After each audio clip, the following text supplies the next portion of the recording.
Tanaka Sniper jadi ini adalah produk yang kemarin laku keras karena fiturnya itu ada di harga di atas 200.000 sampai 300.000, tapi Tanaka Sniper ini harganya di bawah 200.000. Jadi itu dia yang membuat produk ini laku keras. Oke, seperti apa produknya? Jadi dalam video ini kita akan coba review, kita coba unboxing, kita coba semua fitur-fiturnya. Jadi simak videonya.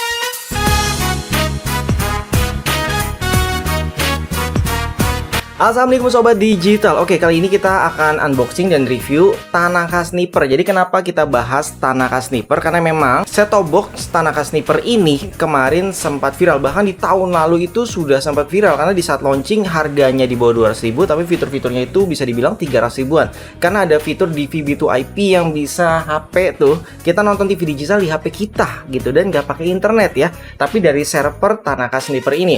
Terus banyak sih kelebihan-kelebihannya mungkin. Tapi mungkin yang pertama kita coba unboxing dulu aja ya Tanaka Sniper isinya apa aja. Oke, jadi ini dia isinya. Yang pertama pasti kita mendapatkan remote-nya. Jadi di set-top box TV digital itu nanti kita nggak pakai remote TV lagi. Jadi lupaan remote TV. Remote TV itu hanya digunakan untuk nyalain dan matiin aja. Kalau untuk volume bisa juga sih, tapi volumenya dikencengin aja di TV. Dan kita pakai remote ini untuk gedein dan kecilin volume, ganti channel dan segala macam. Pokoknya pakai remote ini ya. Oke, kemudian kita hanya mendapatkan kabel RCA aja. Ini untuk TV tabung ya. Tapi bisa juga untuk TV LED, LCD bisa menggunakan kabel RCA ini. Tapi saya sarankan lebih baik dibelikan kabel HDMI. Tapi tenang aja, dalam video ini akan saya tunjukkan cara instalasinya menggunakan kabel RCA ini dan HDMI ya. Oke, selanjutnya kita juga mendapatkan kabel adaptor ya. Ini kabel adaptor biasa. Kalau misalkan ada kendala di adaptornya, sobat tinggal beli aja di toko elektronik terdekat. Jadi nggak perlu bongkar-bongkar, hanya untuk ganti power supply. Itu keuntungannya ya. Terus panasnya juga terpisah. Jadi set-top box ini nggak akan terlalu panas karena panasnya ada di adaptor.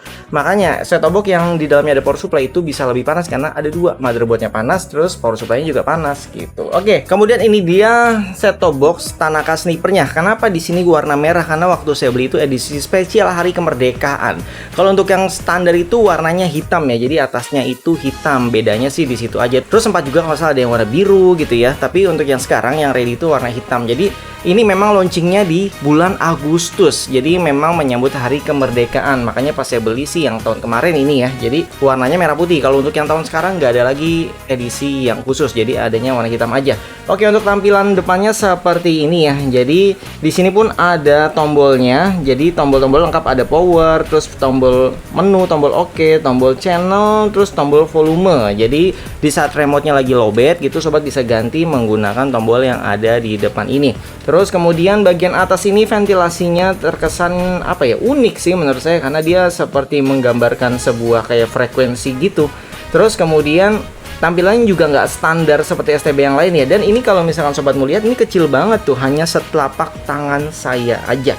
Untuk lebarnya bahkan masih lebaran telapak tangan saya ya daripada set-top box-nya. Kemudian bagian sampingnya ada ventilasi juga di bagian bawah, dan yang kanan kiri sama ya. Terus bagian bawah dulu deh. Bagian bawah ini ventilasinya lebar banget.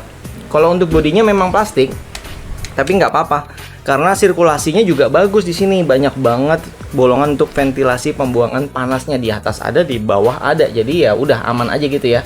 Kemudian ini juga bisa sih ditaruh di tembok miring seperti ini. Jadi ada lubang-lubangnya, terus sobat bisa pakai double tip juga kalau misalkan mau pasang rapih di tembok gitu ya. Jadi nggak perlu ditaruh di meja, atau mungkin bisa ditaruh di atas TV pakai double tip, ini bisa.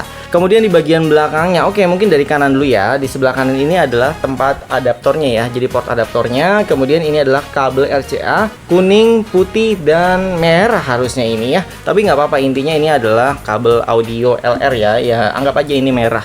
Terus kemudian ini untuk TV tabung, TV LED, LCD bisa, tapi kualitasnya nanti nggak maksimal. Jadi gunakanlah kabel HDMI ini, beli secara terpisah ya. Jadi dibelikan aja kalau memang TV sobat, apalagi sudah 32 inch ke atas, ini wajib banget pakai kabel HDMI. Terus kemudian ini adalah USB. Biasanya yang satu digunakan untuk WiFi. Kalau misalkan kita mau menggunakan fitur-fitur keren di dalamnya, nanti kita coba. Terus kemudian yang ini untuk media player, bisa atau merekam siaran yang pernah kita bahas di video-video sebelumnya ya. Jadi kita nonton TV bisa di pause gitu. Dan ini adalah kabel lookout, dan ini antena. Jadi kalau misalkan sobat punya antena outdoor, di sini kita pakai seperti ini antena sekarang ya, HDU25. Terus dari antenanya, kabelnya, konektornya itu juga harus berkualitas, baru kita colokin ke sini. Jadi setelah kita colok ke sini, Di sampingnya ada loop out ya namanya ya. Kalau di sini sih tulisannya RF out. Ini fungsi apa enggak sih? Ini berfungsi kalau sobat mau bikin cabang kedua untuk set-top box lainnya, atau TV yang satu mungkin sudah digital. Jadi dari sini buatkan saja kabel antena, colok lagi ke TV yang sudah digital atau ke set-top box lainnya, itu bisa. Tapi STB ini harus selalu on walaupun cuma standby ya. Tapi kalau dicabut dari colokannya listriknya otomatis set-top box keduanya nanti nggak dapat sinyal. Oke, sekarang langsung aja kita praktek bagaimana cara instalasi dan fitur-fiturnya.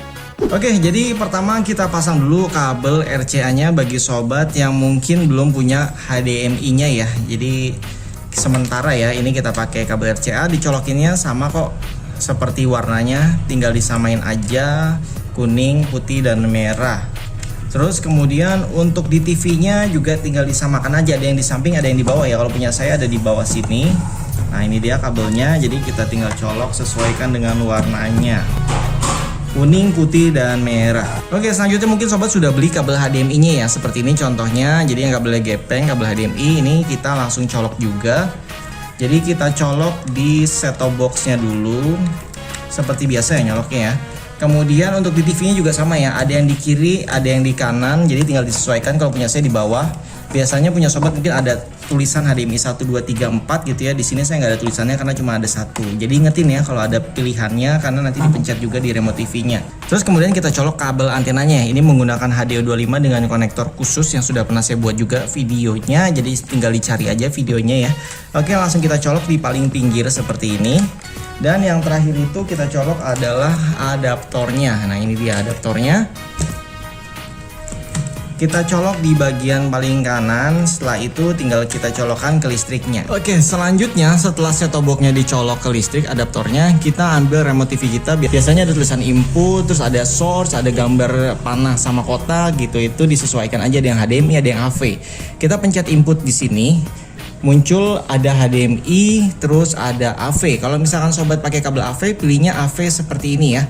Tapi kalau misalkan sobat sudah mengganti kabel HDMI, kita pilih kabel HDMI atau port HDMI-nya. Terus kemudian di saat sudah kita pilih, baru kita nyalakan set-top box-nya atau dicolokkan ke listrik. Biasanya nanti langsung muncul gambarnya. Oke, seperti ini tampilannya. Jadi untuk RCA dan HDMI sama tampilannya, hanya beda di kualitas gambarnya aja. Untuk HDMI jauh lebih tajam 4 kali lipat. Untuk kode pos ini wajib dimasukkan ya. Jadi pertama kali kita diminta isi kode pos, kita isikan kode pos masing-masing. Selanjutnya kita tinggal pencet OK aja di remote, pastikan benar ya. Terus kita pilih yes, dan ini otomatis akan scan sendiri. Jadi kita nggak perlu otak-atik ya.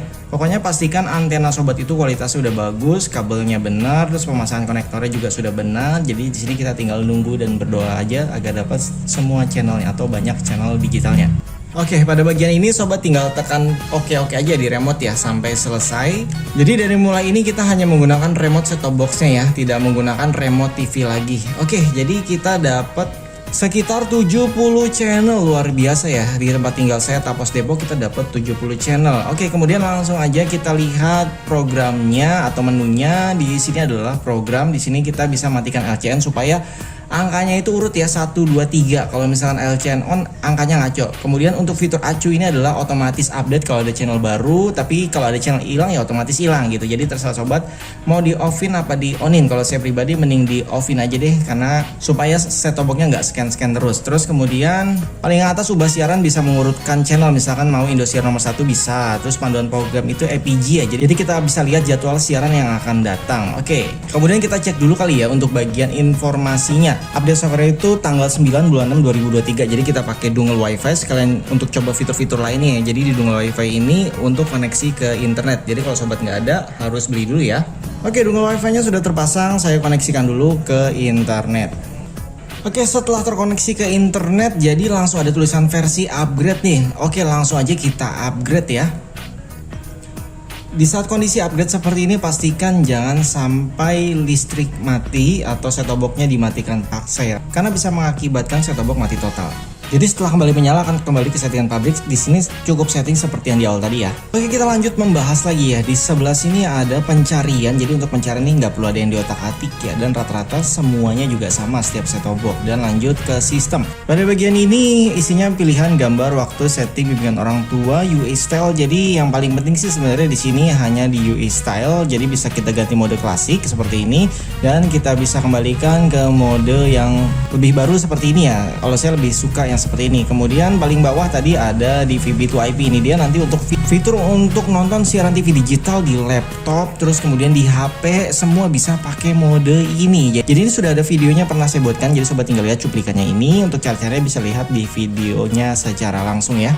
Selanjutnya fitur USB. Kalau sobat punya video atau ingin merekam, semua settingannya ada di sini. Bisa nonton video dari flash disk juga ya, termasuk hard disk. Kemudian ada YouTube, jadi kita bisa nonton YouTube juga di sini. Kita coba masuk pengaturannya. Settingannya kita rubah dulu. Kalau misalkan wifi kita cukup kencang ya, kita pilih yang 1080p. Kalau misalkan pakai HP itu otomatis akan boros kuota ya. Pada bagian settingan YouTube-nya juga ada putar only once, jadi setiap sudah selesai dia akan berhenti. Tapi ada juga urutan yang otomatis mutar video selanjutnya. Ini berguna kalau anak kita nonton YouTube, jadinya videonya langsung otomatis ke video berikutnya ya. Oke, kita coba putar YouTube-nya dan berjalan dengan lancar ya. Jadi di sini YouTube-nya aman, oke. Selanjutnya di sini ada fitur yang nggak perlu saya sebutkan ya, sobat sudah tahu itu apa. Kemudian ada cuaca, ada aplikasi, terus ada MyTube, ada WiFi dan meningkatkan. Kalau sobat mau upgrade via USB juga bisa, terus kemudian via internet juga bisa. Video panduannya semua sudah saya buat ya. Kemudian kita cek yang aplikasi. Jadi di sini banyak aplikasi, sobat bisa lihat sendiri ya. Untuk aplikasinya ada Al-Quran, terus ada YouTube Kids juga ada di sini. Kemudian Snipercast. Jadi ini adalah fitur yang juga kita bahas. Kalau di sini kita bahas itu kepanjangan karena ini lebih ke tutorial ya, panduan, karena fiturnya itu luas banget, jadi butuh lebih dari 10 menit hanya untuk menjelaskan satu fitur itu. Oke, itu tadi videonya. Jadi bagi sobat yang mau beli Tanaka Sniper ini langsung aja klik linknya di deskripsi video ini ya. Kenapa saya rekomendasi ini nih? Karena pertama harganya di bawah 200.000, kemudian fitur-fiturnya canggih seharga 300 ribuan mungkin ya. Jika video ini bermanfaat jangan lupa di like, subscribe, dan komen. Sampai jumpa kembali. Salam sobat digital. Wassalamualaikum warahmatullahi wabarakatuh.